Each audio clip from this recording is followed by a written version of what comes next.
All she wanted was a turkey club and a booster juice, and instead she got a C-section.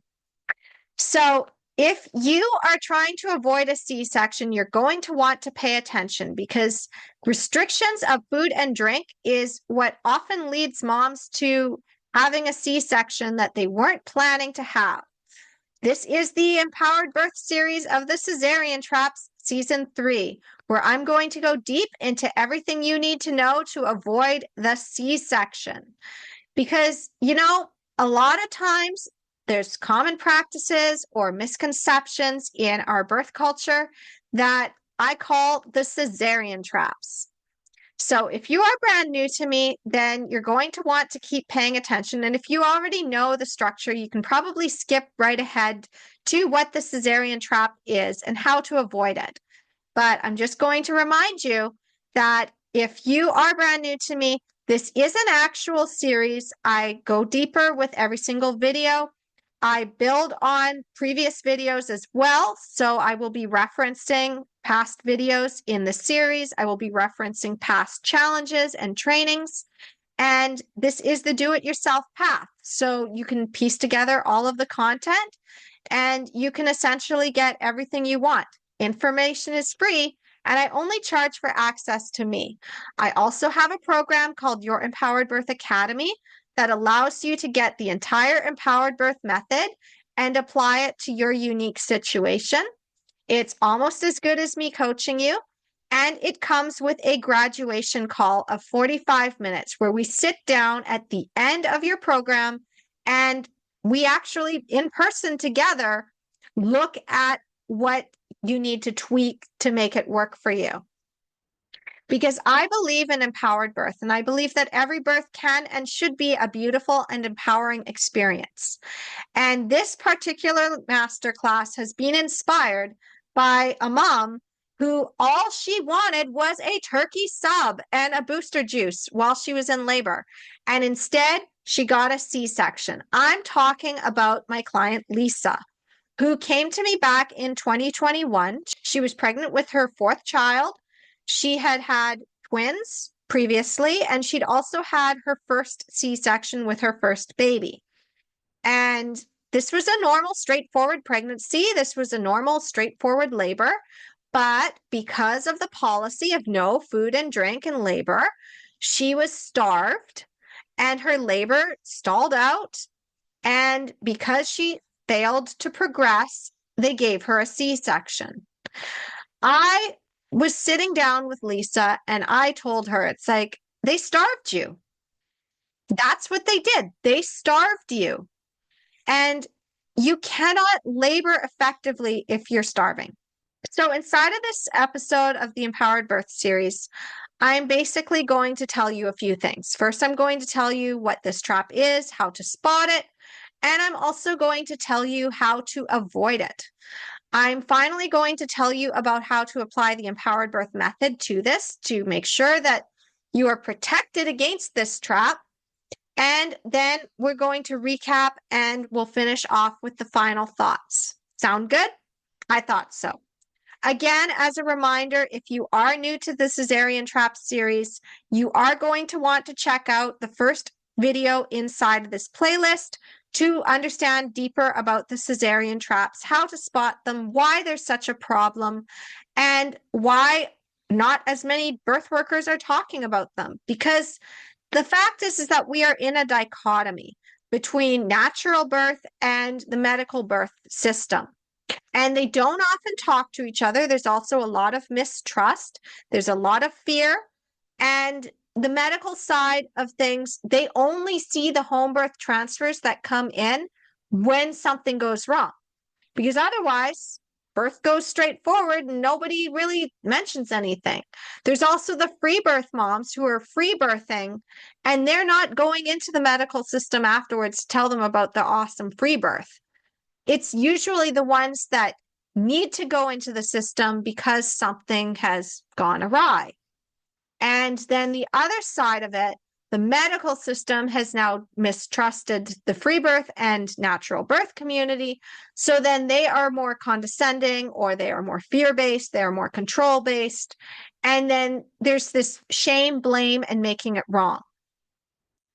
So from the medical perspective, we're going to look now into the trap itself. The trap of not eating and drinking in labor. Now, I'm not going to go too much into this because I already did this video for the Natural Birth Trap series. So this video is going to be a lot shorter than typical master classes, because if you really want the deep dive, I already went into it inside of the Natural Birth Trap series. So go into that playlist and go and watch that video for the deeper dive. But essentially what happens is that if you're starved in labor, your body doesn't have fuel. If your body doesn't have the fuel, things are going to slow down, because your body is smart and is going to say, hey, we need to not be laboring right now. Instead, we're going to shut things down for a little bit so you can eat. And this has happened in my own labor as well, where I got to a point where I recognized I was hungry again. Labor slowed down and then it stopped. I was able to eat. And then once I had fueled my body again, that's when labor kicked back in. Now, in Lisa's case, Lisa wanted her turkey sub and she wanted her booster juice, and they said no. And her partner was not sneaking in the turkey sub and the booster juice, which if I had been the doula at the time, I would have been like, go get her a turkey sub and a booster juice. I'll sneak it in. Like, seriously, go get it for her. I'll stay with her. You go get that food. Your partner needs to be able to get that food for you. But, you know, the other thing is being in the hospital can lead to you not feeling comfortable leaving or having somebody leave you to go and get you that food. So it's a real problem. And then ultimately, when your body has run out of fuel, you're too tired to push, your uterus is too tired to keep pushing for you. And yeah, things are going to happen that are not supposed to happen. There's a reason why ancient midwives knew that if the mother was starting to get tired, they would give her a spoonful of honey. You can look more about this inside Reclaiming Childbirth as a Rite of Passage if you really want to understand it. Ina May's Guide to Childbirth is another one that talks about food and drink. But let's look at the medical side. Why are they saying that you shouldn't have food and drink? Well, first of all, this is an outdated policy. There's no evidence in it. So go check out Rebecca Decker's article on the evidence for restricting food and drink, because it goes into the numbers, it goes into the studies. If you're really wanting the academic lens, that's where you would go. But essentially, it was because when they would have emergencies, and also in the twilight sleep era, women were unconscious. So having food in the stomach, it was more likely that they were going to aspirate. And then they would essentially choke on their own vomit. So they said, well, we can't have food and drink because of this problem. A problem they caused. But understanding that, that's why. They're saying you can't have food or drink because if you need a C-section, that could come back up. Well, look at logically though. If you need a C-section, they're already predicting a C-section. They're not thinking natural birth. They're thinking worst case scenario, you need a C-section and now you've had food or drink in your stomach. It's a self-fulfilling prophecy. You're more likely to need a C-section if your body is not able to keep laboring because you have starved yourself. They have starved you. And this is outdated advice. And yet it's still within a lot of hospitals where they say just ice chips, no food or drink when you're in active labor. So already we have this dichotomy, this trap that's happened, where the medical system is saying it's dangerous to have food or drink, and natural birth community is like, no, we eat and drink freely in labor at home all the time. Like when we're having home births, there's food. Like we don't starve mom. And neither side is talking to each other and they have different lenses. So you need to recognize physiologically your body needs to eat. Now, what you eat, again, I mentioned inside of the natural birth traps video. Protein is a good one. You want digestible protein because protein takes longer to fully go through your system. It will keep you full longer. It will keep you nourished longer. You don't want anything that's going to be uncomfortable coming back up because if you go into transition and you do happen to be someone who dry heaves or you throw up, this is your body clearing things out, and it can also help open the cervix. So understanding that physiologically, you need to eat, you need to drink, you need to be able to replenish your fluids. If you're not doing that, that's something that needs to be addressed. And there's no evidence suggesting that you shouldn't be eating and drinking in labor. It's completely outdated. Okay? Completely outdated. So that in itself is already a trap. If your care provider is saying that, big red flag. They are not up to date on current evidence. Ignore it. The other thing is how to avoid that trap.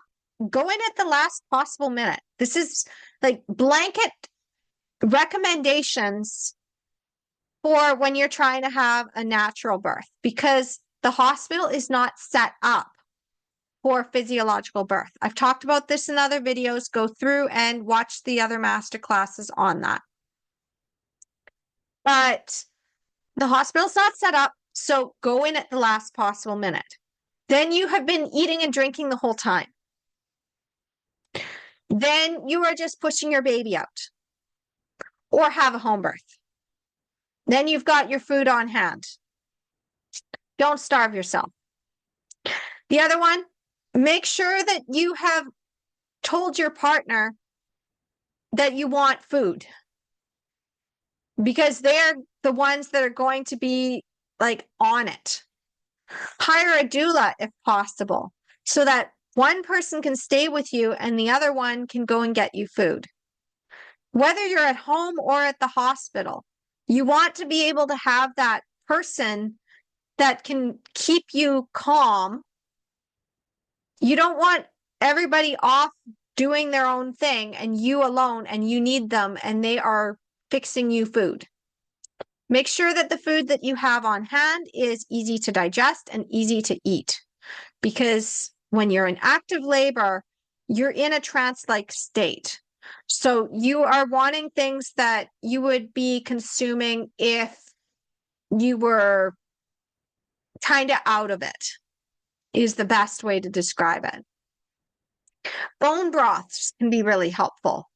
Those go down real nice. They are nice and smooth on your insides. They keep you warm. They keep you fed. They keep you hydrated. They also have bits of protein for you. You don't want pasta. That is not fun coming up. You don't want anything that you have to worry about a spoon or a fork. You want things that can be fed by hand in little bits or something that you can drink. And lots and lots and lots of fluids. Stay hydrated. Very important to stay hydrated. The more hydrated you are, the less labor is going to hurt. And also, the less likely you're going to have complications. Dehydration is a huge problem with labor. So this is why they usually introduce the IV, but the IV is not a substitute for eating and drinking in labor.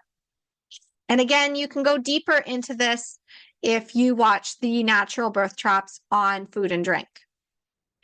So now you know how to avoid the trap. How do we apply the empowered birth method? Simple. Get past your fear. If the hospital is saying you're not allowed to have food or drink in labor, and they are like strong on that policy, the best thing you can do is either, if you can't go to a different hospital and you want to birth in the hospital, go in the last possible minute. And if you are comfortable with the possibility that you could end up birthing on your own, then that fear is no longer there. The next one, of course, is recognizing what the medical system is for and why they have that policy in place, and recognizing that might possibly maybe happen. And it's a slim chance of it actually happening. Get that education. Because honestly, the hospital having that policy, either they know that they're starving moms and it's an easy, convenient excuse to give everyone a C-section. That means that a category 5 is running things into the ground. But the other side is that they just don't know the data. They need to be educated. They really need to be educated. Find a way to pass on that education, because that policy is harmful. It's a harmful policy. It's not helping anyone. Finally, you got to have your partner on board. Your partner can't be thinking that you're going to aspirate if you have food. Your partner can't be siding with the medical system about not giving you food and drink. Your partner needs to be the one to say, okay, I'm getting you a turkey sub and I'm getting you a booster juice now. I don't care if I have to smuggle it into my coat. I'm getting it for you.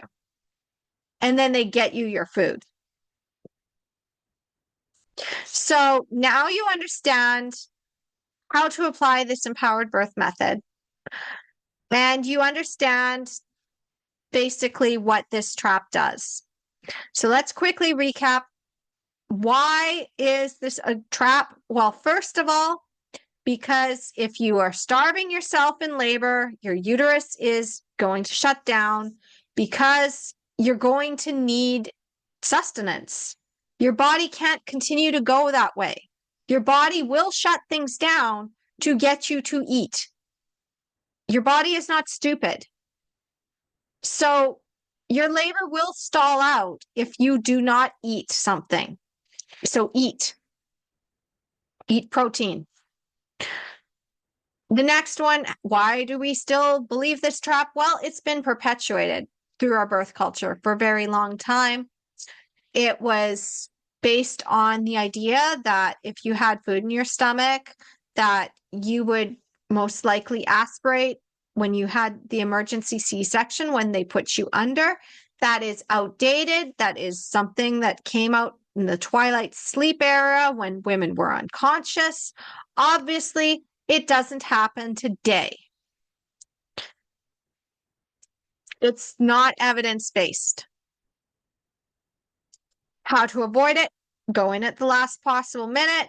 Don't go to a hospital that restricts food and drink. Like, seriously, that's outdated advice in the first place. Understand that it's outdated advice and get your partner on board. So if you want to go deeper into this, as I said, Rebecca Decker's article on evidence for food or drink. You can also learn more about physiological birth by reading Rachel Reed's book, Reclaiming Childbirth as a Rite of Passage, and Ina May's book, Ina May's Guide to Childbirth. Essentially, if you are going to eat and drink in labor, you want foods and drinks that can go down easy for you. You want something that's got a lot of nutrients and protein in it, because protein takes longer to digest. And you're going to want to just stay hydrated. Even if you can't eat physical food, if food turns your stomach, hydration, bone broths, juices, anything that's going to keep you hydrated and nourished is important during labor. And finally, if you have any questions, you can always reach out to us, hello@empoweringmomsbirth.com. I'm happy to give you additional resources. I'm happy to share some of the stories of my clients and things that I've learned myself as a birth doula and educator over the last decade and a little bit, and what I've learned as a mom as well. And not only that, but I do have that program, Your Empowered Birth Academy, if you want to go at the deepest level. It's almost as good as if I was coaching you directly. So if you want to check that out, just go to empoweringmomsbirth.com/academy, and that will give you the overview. And that's pretty much everything for this episode of the Cesarean Traps. Next week, we are going to go into Cesarean Trap number 11, which is fetal monitoring. This is another one that was also within the Natural Birth Trap series. So this is going to be a shorter video, and I will be referencing additional things that you'll want to check out. So if you want to look at that, you can go into the Natural Birth series and you can get a little bit more of an overview that will help you to prepare for next week's masterclass. I'll also tell you more about how to apply it with the Empowered Birth method. And yeah, we're just going to keep continuing with the Cesarean Trap series. So if you love this, you found value in it, please like, share, subscribe, pay it forward, pass this on to other moms. A drop in the ocean creates ripples, many ripples create waves, and enough waves can change the tide. And here at Empowering Moms, I'm all about changing the tide. So whether you're birthing a baby, birthing a business or a creative project, or rebirthing a new version of yourself, Empowering Moms is here for you. So thank you so much for watching. Have a happy, empowered birth journey, and I will see you soon. Namaste.